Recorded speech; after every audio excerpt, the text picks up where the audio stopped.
एक जंगल में एक कवि और तोता रहते थे। दोनों हमसाए थे।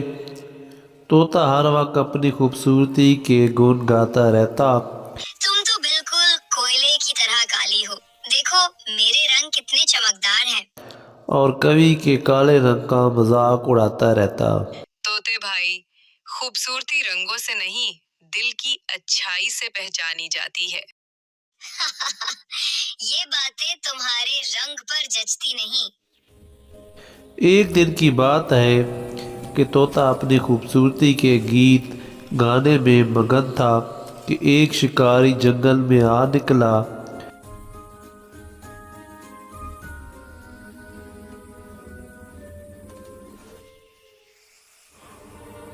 उसने तोते को चालाकी से कैद कर लिया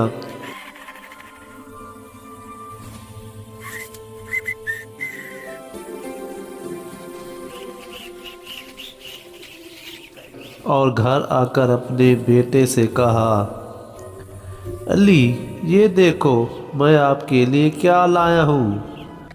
वाह बब्बू, ये तो बहुत खूबसूरत तोता है। मैं इसको अपना दोस्त बनाऊंगा। हाँ बेटा, क्यों नहीं।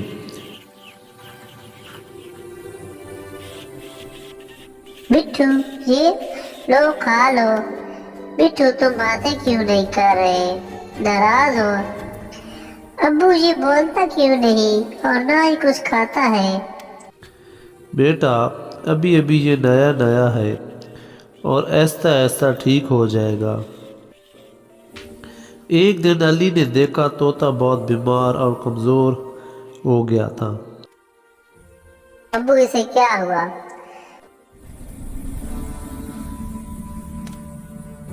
बेटा, लगता है जी अब हमारे काम का नहीं। चलो इसे कूड़े के ढेर में फेंक आते हैं।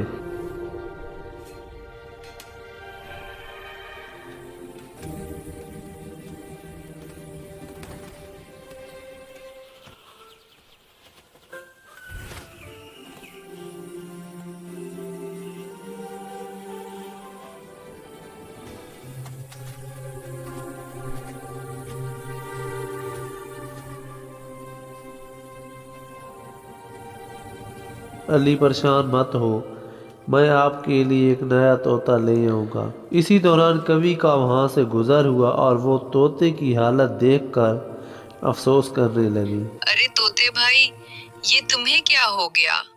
उसने महसूस किया कि तोते में जान जाती थी। वो कह रहा था, बहन, मेरी जिंदगी खत्म हो रही है, लेकिन मेरा एक आखिरी सहारा तुम हो। बोलो तोते भाई, मैं तुम्हारी क्या मदद कर सकती हूँ?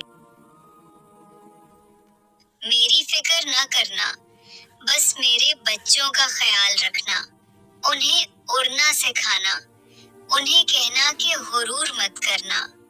मैं वादा करती हूँ तोते भाई, तुम्हारे बच्चों को अपने बच्चों की तरह पालूंगी।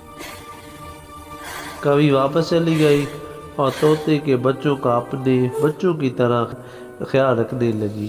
इन्हें खाना खिलाती और उड़ना सिखाती।